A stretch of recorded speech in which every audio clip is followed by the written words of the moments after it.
Ce soir, inondation à la mine de Percoa. Après plus de 3 semaines de recherche, les équipes sont tout près du but.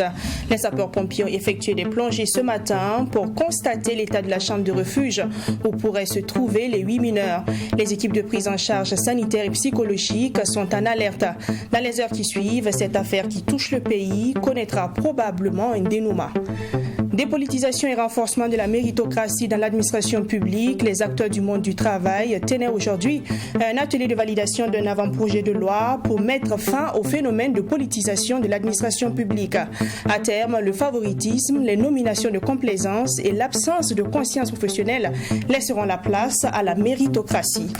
Et puis ce 16 mai, le monde entier célèbre la journée du vivre ensemble. Au Burkina Faso, la situation sécuritaire et humanitaire était au cœur de cette journée, une occasion pour appeler à plus de solidarité envers les personnes déplacées internes. On en parle plus amplement dans ce 20h. Bonsoir, voilà donc pour les grands titres de ce premier 20h de la semaine. Merci d'honorer ce rendez-vous. Percoa, cette localité retient l'attention de tout le pays en ce moment. Plus de 3 semaines que des mineurs sont coincés dans une mine de zinc. Le comité de crise a annoncé ce 16 mai une avancée notable dans les recherches. Les équipes de recherche et de sauvetage sont à quelques mètres de la chambre où pourraient se réfugier les 8 mineurs. Et le dispositif sanitaire et d'évacuation est mobilisé et en alerte. C'est ce qui ressort entre autres du dernier point fait par le ministre des Mines et des Carrières, Jean-Alphonse Somé. On l'écoute dans cet extrait. Vous voyez qu'il y a autour de moi l'équipe d'avant-garde de sauveteurs. Ils se relaient toutes les 6 heures, je crois.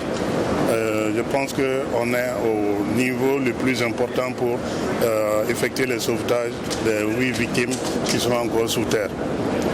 C'est même pour ça que nous avons trouvé important, l'équipe gouvernementale et moi, de venir jusqu'à ce niveau où on aperçoit le petit couloir où se trouve la chambre de refuge. Mais on n'a pas encore dénoyé entièrement la chambre de refuge. Ça fait qu'on la soupçonne dans le couloir là. Et comme le niveau de l'eau est appelé à descendre assez rapidement dans la journée, je pense qu'à tout moment, nous serons interpellés pour regarder qu'est-ce qu'il y a dedans. Je pense qu'avec la mine, le gouvernement s'est mobilisé et a mobilisé un certain nombre de techniciens qui sont opérationnels sur le terrain depuis environ une semaine. Sinon que le gouvernement lui-même s'est délocalisé depuis le 5 mai. Mais progressivement, les techniciens qui doivent accompagner la mine pour le sauvetage des 8 travailleurs qui sont encore enfouis sous terre là, sont arrivés progressivement. On a renforcé l'équipe des sapeurs-pompiers, on a renforcé l'équipe de la santé avec des ambulances qui sont arrivées. Et les équipes qui renforcent, même les opérationnels pour le pompage de l'eau sont toujours là. Et l'ensemble du gouvernement, y compris ceux qui sont restés à Ouaga, se restent mobilisés pour que cette opération-là prenne fin au bonheur des familles et au bonheur de l'ensemble des travailleurs de la mine. Retour à Ouagadougou et sans transition, on développe notre deuxième grand titre, dépolitisation de l'administration publique. Le ministère en charge de la fonction publique, du travail et de la protection sociale, à travers le secrétariat permanent de la modernisation de l'administration et de la bonne gouvernance, a organisé aujourd'hui même un atelier national de validation de l'avant-projet de loi portant dépolitisation et renforcement de la méritocratie dans l'administration publique. Cet avant-projet de loi comporte 23 articles repartis en 4 titres. Les précisions de Serge Kabouré. Phénomène anormal qui se caractérise à travers le favoritisme, les nominations de complaisance et l'absence de conscience professionnelle, la politisation de l'administration est une réalité dans la fonction publique burkinabé. Face à une telle situation, le président du Faso, dans son discours du 16 février 2022, annonçait une dépolitisation systématique de l'administration publique. Dans la perspective de venir à bout du phénomène, les différents acteurs du monde du travail se sont retrouvés ce lundi en marge de cet atelier national de validation de l'avant-projet de loi portant sur la dépolitisation de l'administration ainsi que le renforcement de la méritocratie au Burkina Faso. Aujourd'hui, nous avons l'atelier national de validation de l'avant-projet de loi portant dépolitisation de l'administration publique et renforcement de la méritocratie. Atelier au cours duquel nous allons recueillir les amendements de l'ensemble des acteurs, tous les ministères et institutions, les partenaires techniques et financiers, la société civile, le secteur privé, les syndicats, les partenaires sociaux, donc pour améliorer le document avant que le document passe aux étapes suivantes, c'est-à-dire au comité technique d'évaluation des avant-projets de loi, au conseil des ministres et enfin à l'Assemblée législative de la transition. C'est donc un avant-projet de loi qui comporte une vingtaine d'articles. À titre d'exemple, l'article 8 du dit avant-projet de loi interdit de tenir au sein de l'administration publique des réunions de cellules politiques ou groupements à caractère politique, idéologique, religieux, ethnique et régional. L'avant-projet de loi portant dépolitisation et renforcement de la méritocratie au Burkina Faso est composé de 23 articles, répartis suivant 4 titres traitant d'eux. L'objet et du champ d'application de la loi, des obligations de l'agent public, de la neutralité de l'espace administratif, du renforcement de la méritocratie, des sanctions disciplinaires et recours juridictionnels à l'encontre des actes de politisation. Le principal résultat attendu de cet atelier est la disponibilité de la version validée de l'avant-projet de loi portant dépolitisation et renforcement de la méritocratie au Burkina Faso. Sur le plan du renforcement de la méritocratie, l'article 12 de l'avant-projet de loi indique que les recrutements, nominations et promotions des agents publics obéissent à des critères liés à leurs compétences et à leurs aptitudes professionnelles. Quand nous parlons de méritocratie, nous voulons faire la promotion de la méritocratie dans notre administration publique. À travers cette loi, nous allons déjà classifier les fonctions dites politiques et les fonctions dites techniques. Et à ces fonctions techniques, nous allons définir un minimum de conditions pour y accéder, en termes de qualification diplômante, en termes d'expérience, pour que quand vous êtes nommé à un poste, que ce soit sur la base de vos compétences et non sur la base de votre appartenance politique. L'avant-projet de loi portant sur la dépolitisation de l'administration et le renforcement de la méritocratie au Burkina Faso prévoit également la prise d'un décret qui détermine les modalités et conditions de nomination aux fonctions techniques. Des sanctions disciplinaires et recours juridictionnels sont également prévus à l'encontre des auteurs d'actes de politisation. Près de 2 mois après leur installation, le salaire des membres du gouvernement n'est toujours pas dévoilé. Outre ces derniers, les députés de l'Assemblée législative de transition ont également leur salaire inconnu. Quelle analyse peut-on faire de cette situation? Pourquoi leur salaire reste-t-il un secret? Notre spécialiste politique s'est intéressé à la question. Voici donc pour vous le commentaire de Bernard Bourma. À combien seront payés nos dirigeants actuels? Si, dans l'ancienne législature, un député touchait au minimum 1 million de francs CFA, parce que c'est un montant qui peut évoluer en fonction des responsabilités du député à l'Assemblée nationale, qu'il soit membre d'une commission parlementaire, président d'un groupe parlementaire ou de toute autre commission, la somme, le montant pouvait évoluer jusqu'à 1 400 000 et même au-delà en fonction des avantages accordés. Cette fois-ci, l'on fait état d'une base de 600 000 francs, car selon les dispositions de la charte de la transition, les émoluments des députés de l'Assemblée nationale doivent être fixés par le chef de l'État, ce qui est tout de même incongru car les parlementaires, bien qu'ayant été désignés par les différentes composantes de la société burkinabé, ne sont ni des commissaires ni des délégués, mais des députés tout simplement. Ils abordent l'écharpe du député, se font appeler députés et ont été installés comme des députés normalement élus. Et donc, d'un point de vue organisation et au nom du principe de la séparation des pouvoirs, comment comprendre que ce soit le chef de l'État en personne qui fixe leurs émoluments? En ce qui concerne les ministres, le porte-parole du gouvernement rassure qu'aucun ministre ne va négocier son salaire, qu'il n'y aurait pas un super ministre qui touchera mieux que l'autre ou encore un ministre pauvre. Mais une chose est sûre, les Burkinabés également devront avoir le courage de relire les dispositions de la loi de 2008 portant rémunération des fonctions ministérielles et des hautes fonctions au niveau du Burkina Faso, parce que les choses ont évolué. Et la réalité du terrain est que tous les emplois de 2008 à aujourd'hui ont connu quand même une amélioration des payes. Je vous le dis en titre, chaque 16 mai est célébrée la journée internationale du vivre ensemble.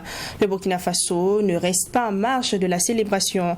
Dans un contexte humanitaire difficile, exprimons notre solidarité à l'endroit des personnes déplacées internes en vue de bâtir un Burkina Faso de paix et du vivre ensemble.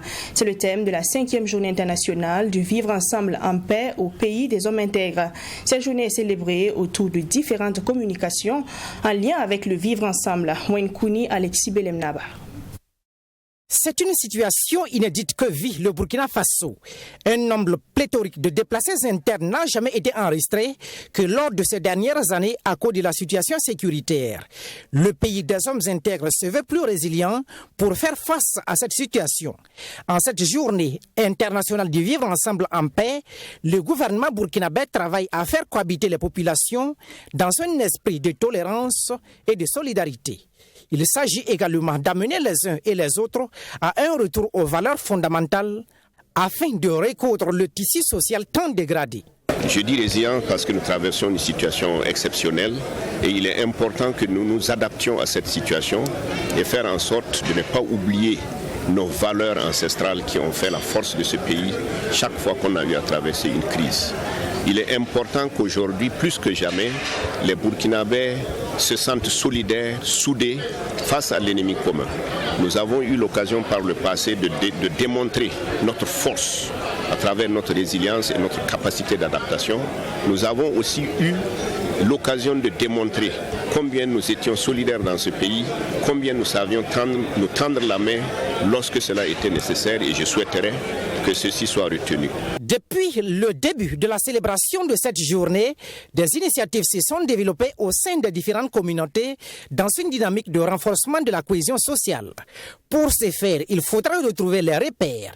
Et l'un de ces repères est la parenté à plaisanterie, une valeur très chère au peuple burkinabé. La chance de notre pays, c'est qu'au Burkina Faso, toutes les ethnies sont en relation de parenté à plaisanterie avec les autres. Donc, comme c'est pourrait être comme un héritage commun, pourquoi ne pas utiliser ces mécanismes, renforcer ces mécanismes et instituer même comme recommandation une journée nationale de la parenté à plaisanterie pour sensibiliser la nouvelle génération. Surtout, cette parenté à plaisanterie est très en vogue dans les villages, dans les provinces qu'à Ouagadougou. Le ministre d'État en charge de la cohésion sociale fonde l'espoir qu'à travers ces différentes valeurs, la cohésion sociale, le vivre ensemble, la prévention et l'éradication de l'extrémisme violent soient des acquis.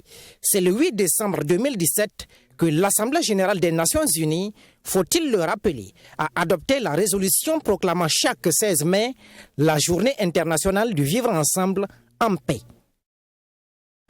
Et puis, on parle de cette affaire qui a enflammé la toile. Le week-end dernier, vous l'aurez certainement appris, la correspondante de TV5 Monde au Burkina Faso, Fanny Cabré Noaro, a été expulsée lors d'un meeting de la coalition des patriotes africains COPA-BF et son partenaire de l'ONG Urgence panafricaine de l'activiste Kémy Séba. Cet acte passe très mal au sein des organisations professionnelles des médias. L'expulsion de la journaliste, qui avait pourtant une autorisation pour couvrir la cérémonie, n'est autre qu'une atteinte à la liberté de la presse au Burkina Faso, selon Bourema Ouedraogo, membre des organisations professionnelles des médias. Il développe son point de vue dans cet élément de Michael Tougré. Selon Bourema Ouedraogo, l'attitude de Kémy Séba lors de son meeting de samedi dernier était caractérisée par une volonté manifeste d'humilier la journaliste de TV5 Monde. Et cela est inacceptable selon les organisations professionnelles des médias au Burkina Faso. Dans ce cas précis, c'est une atteinte à la liberté de presse, un manque de respect et de courtoisie à l'endroit du peuple et des autorités burkinabè, explique Bourema Ouedraogo. Notre combat, c'est une question de principe. Et il ne faut pas déroger avec les principes. C'est parce que justement dans nos pays, on s'amuse avec le principe et on croit qu'on peut déroger au principe que certaines choses nous arrivent. Identifier une journaliste dans une salle et dire que vous êtes de tels médias, donc nous n'avons pas besoin de ces médias ici parce que vous nous vilipendez. Bon, moi je ne sais pas quel principe on défend aussi effectivement quand on se met dans une telle attitude. Donc pour nous, toute atteinte à la liberté de la presse, effectivement, est condamnable. Ceux qui ne comprennent pas, qui croient que nous l'avons fait parce qu'il s'agit d'une journaliste française et par conséquent nous sommes tous des suppôts de la France, ils se trompent lourdement. Il y en a même qui vont jusqu'à dire que en France, on a suspendu des médias russes et que nous n'avons pas dit. Nous ne sommes pas français. À travers ce communiqué, en date du 15 mai, les organisations professionnelles de médias tirent sur la sonnette d'alarme. Pour Burema Ouedraogo, cette prise de position se veut une interpellation au-delà de l'incident du 14 mai. Et les organisations professionnelles des médias ne comptent plus tolérer de tels dérapages en matière de violation de la liberté de presse au Burkina Faso. Maintenant, si ça persiste effectivement, dans la concertation, on trouvera quelle est l'action qu'il faut mener, mais ça peut aussi effectivement être aussi un boycott des activités de cette organisation.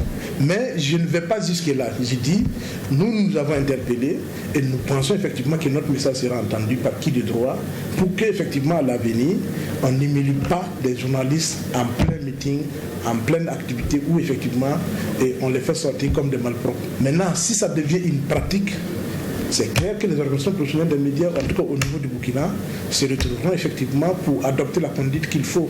Parce qu'ils n'ont rien, c'est pas propre pour Kémy, c'est pas tout seul, mais c'est pour tous les acteurs effectivement qui se comporteraient effectivement en véritable fossoyeur de la liberté de la presse. En rappel, c'est ce 14 mai, lors de la tenue d'un meeting à la Maison du Peuple dans la capitale burkinabé, que la correspondante de TV5 Monde, venue couvrir la cérémonie, a été expulsée sous l'injonction de Kémy Séba. Ce dernier reprocherait à la chaîne française de diaboliser et vilipender le combat des panafricanistes. J'espère que tous ceux qui sont ici. Je vous invite maintenant à faire un tour au sein du laboratoire d'anatomie de l'unité de formation et de recherche de l'université Joseph Kizerbo. C'est un laboratoire qui a du mal à assurer la formation pratique des étudiants. Il y manque la matière première pour les expériences des futurs médecins, des cadavres humains. Et oui, c'est ce dont ils ont besoin pour la dissection afin de parfaire leur formation. Depuis sa création, le laboratoire n'en a pas encore bénéficié, alors que depuis 1984, il existe une autorisation pour acheminer des corps vers ce laboratoire, défend le docteur Julien Sawadgo, enseignant à l'université Joseph Kizerbo. Mais il n'y a pas que cela, le laboratoire rencontre d'autres difficultés, comme l'absence de groupes électrogènes ou de sources d'alimentation solaire en cas de coupure d'électricité. Allons maintenant faire un tour dans ce laboratoire avec Serge Kabouré.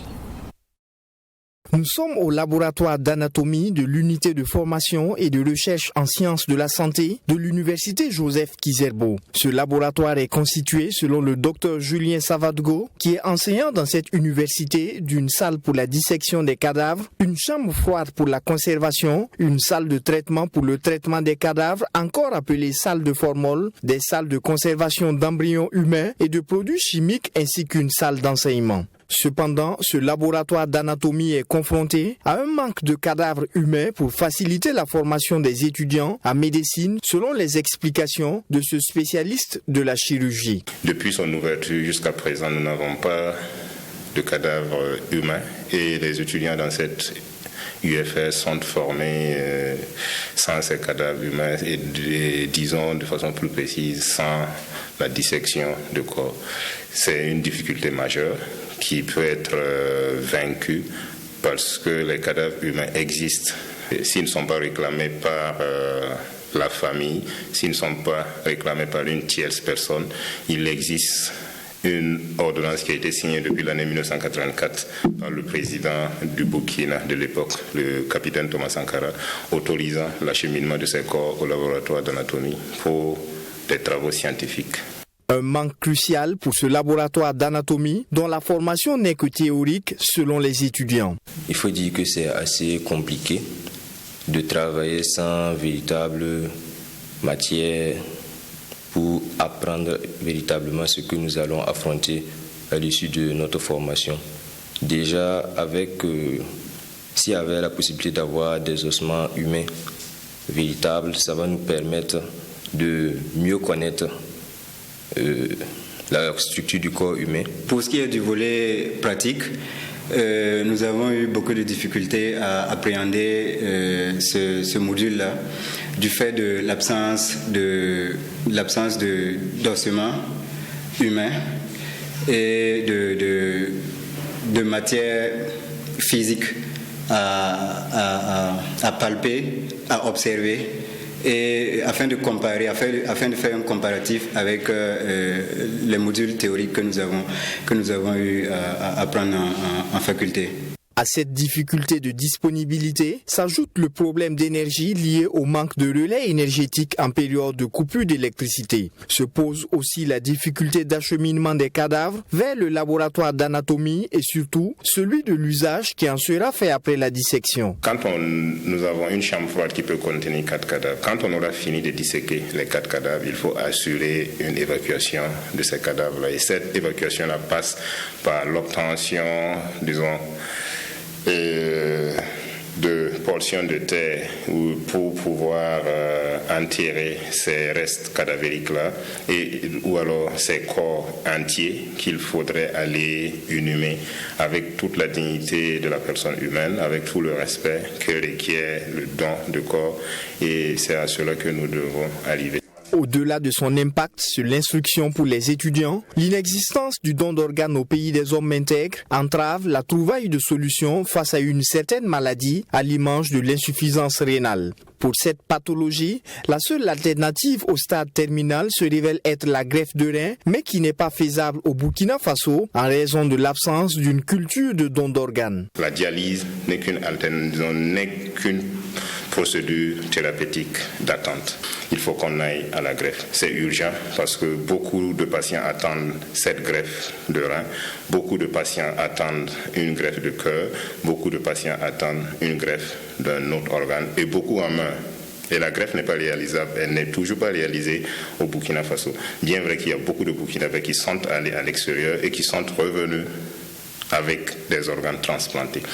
Après avoir soutenu une thèse sur les connaissances, aptitudes et pratiques du don de matériel biologique au Burkina Faso, cas spécifique des corps, des organes du placenta, des tissus et cellules souches dans la ville de Ouagadougou, le docteur Linéa Ouedraogo formule des recommandations à l'endroit des pouvoirs législatifs et exécutifs. La seule option qui est autorisée au Burkina Faso, c'est l'enterrement.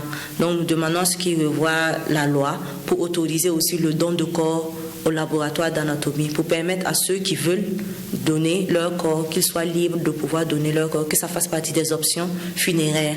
Nous avons demandé aussi au pouvoir législatif de faire des lois pour encadrer le don de corps, une législation pour définir la modalité des dons de corps pour que ça respecte toujours non seulement la dignité humaine et que ce soit bien encadré pour éviter les dérives. Nous avons demandé aussi à ce qu'ils revoient aussi la législation, une législation pour encadrer le don de placenta. Notons que le laboratoire d'anatomie de l'université Joseph Kizerbo remplit l'ensemble des exigences requises pour une université moderne. Son handicap majeur demeure l'absence de cadavres humains pour la dissection au profit des milliers d'étudiants en médecine qui composent cette unité de recherche et de formation. L'un de ses besoins principaux à l'étape actuelle est la disponibilité d'un groupe électrogène pour pallier au problème de relais énergétique. En décembre 2021, l'Assemblée nationale a mis en place un texte de loi qui autorise le don d'organes au Burkina Faso. Reste désormais l'application de cette loi qui pourrait permettre de commencer la greffe ou la transplantation d'organes au pays des hommes intègres.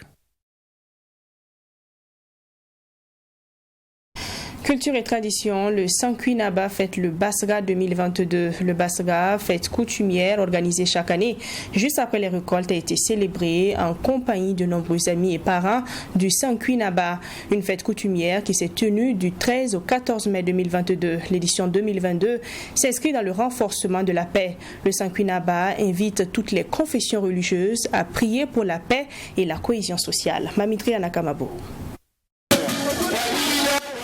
Un ballet incessant d'invités, des chants et des éloges en hommage au maître des lieux. L'ambiance était à la fois festive et solennelle dans le palais de Sankuinaba ce 14 mai. Une mobilisation de grands jours pour célébrer le Baska, la fête traditionnelle de Sankuinaba Kwabga. À ce deuxième jour de la célébration, amis, parents et connaissances, tous venus présenter leurs salutations au chef. La célébration du Baska 2022, selon le Sankuinaba, se tient dans un contexte marqué par la crise sécuritaire.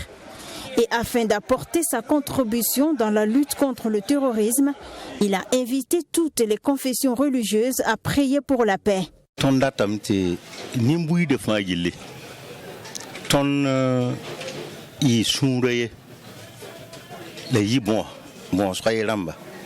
Je veux que tout le monde reste soudé afin de prier pour que notre prière soit exaucée. Que tu sois animiste, musulman ou chrétien, ne disions pas que c'est à travers seulement ma religion que l'on peut retrouver la paix. Soyons toujours unis. Si on dit que c'est une telle religion qui exauce, on restera toujours séparés.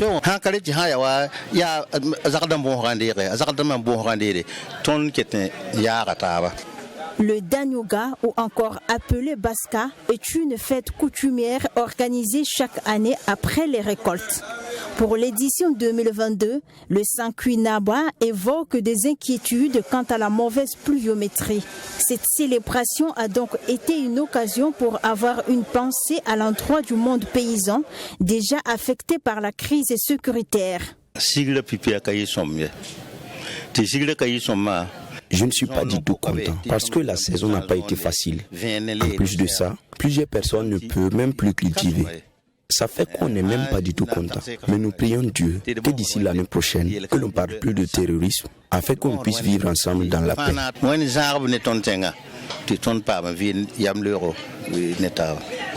Chaque année en pays Mouaga, avant que les populations ne commencent à consommer les céréales de nouvelles récoltes, il est de coutume de servir d'abord aux ancêtres leur part.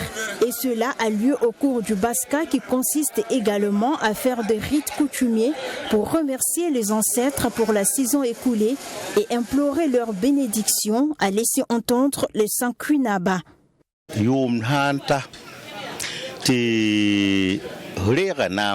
Comme chaque année, si tu es un chef coutumier, tu dois te rappeler et enlever quelques vivres pour faire des rituels et t'adresser à tes ancêtres et leur dire comment a été la saison. Ensuite, ensemble avec la famille, vous demandez aux ancêtres la santé et la bénédiction. Le Baska, c'est une demande et de se rappeler des ancêtres.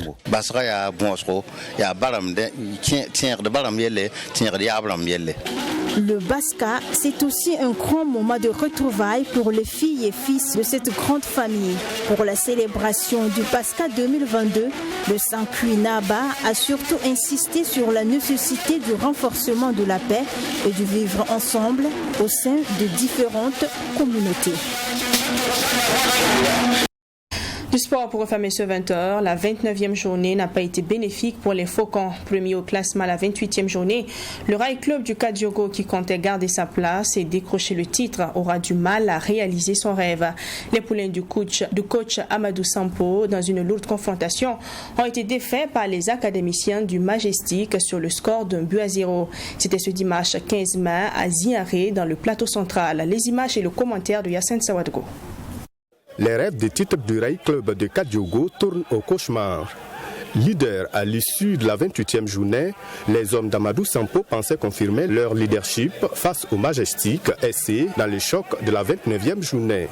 Une rencontre dont l'engagement physique apparaît d'entrée et les Faucons sont les premiers à se montrer dangereux. Sur ce débordement, le joueur du RCK semble être fauché, mais l'arbitre ne bronche pas. Toutes les tentatives sont vaines dans cette première partie. Il faut dire que les gardiens n'ont pas assez forcé par moment pour capter le ballon. En réplique aux assauts du RCK, le club de Sapone n'arrive pas non plus à inquiéter Babayour et Sawadogo. Au terme des 45 premières minutes, le tableau d'affichage indique 0 but partout. La seconde partie est très attendue, surtout que la première a laissé un goût d'inachevé aux spectateurs. Les choses vont d'ailleurs aller vite. Sur une incursion, l'attaquant du Majestic est fauché dans la surface de réparation. Penalty pour les académiciens. Penalty malheureusement raté par Baba Dabo qui voit le ballon fuir le cadre.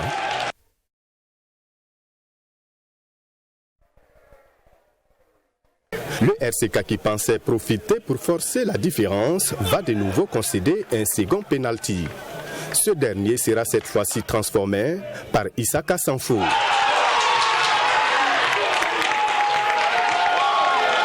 Un but à 0 pour le Majestic qui met le RCK dans une situation inconfortable. Les poulains d'Amadou Sampo vont tenter de revenir au score, mais le gardien du Majestic reste vigilant. La fin du match a été palpitante avec des exclusions pour accumulation de cartons. La toute dernière occasion est côté RCK avec un Farid Ouedraogo qui veille au grain. Score final, 1-0 pour le Majestic qui n'en demandait pas plus. Figurez-vous que nous avons l'équipe qui a le plus grand nombre de victoires. Nous avons la meilleure attaque du championnat et il n'y a pas de raison qu'on ne soit pas dans le trio de tête. C'est très rare dans un championnat.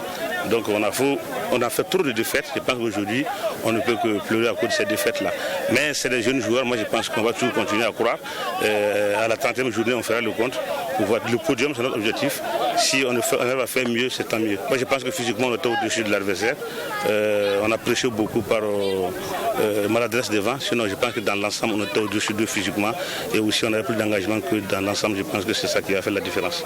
Après avoir vu la patrouille fondre sur lui, le RCK veut croire jusqu'au bout de ses chances de titre. Le match était décousu de part de d'autres, c'était haché. Et c'est parti de l'autre côté. Moi, c'est 2 cartons rouges. Je vois qu'effectivement, vous voyez que le match va sanctionner par des cartons rouges. Mais les 2 là même, moi, je pense que c'est peu. Parce que déjà de l'autre côté, ils ont mis plus l'impact pour pouvoir dénaturer aussi la mentalité. Voici aussi, nous, on n'a pas su gérer. Et après aussi, ça a été très physique. Et je pense que c'est de bonnes guerres. Hein. Voilà, chacun utilise ses armes aussi pour pouvoir gagner. Et c'est le football. Et on a perdu aujourd'hui. On sait qu'on a perdu notre première position. Voilà, et il y a un dernier match à jouer, il faut les gagner, il faut aller chercher la victoire et puis voir maintenant dans les calculs si c'est possible réellement d'être champion. Ainsi, le Rail Club du Kadiogo perd sa première place au profit de l'EFO qui a été tenu en échec par l'ASFB. La dernière journée s'annonce encore plus palpitante avec près de 5 clubs, à savoir l'AS Fanyenenga, le Majestic, l'AS Douane, le RCK et l'EFO en course pour les titres. C'est ici qu'on s'arrête pour ce journal. Je vous remercie pour votre attention. Je vous retrouve demain à 20h avec de nouvelles informations. Bonne semaine à toutes et à tous. Bonsoir.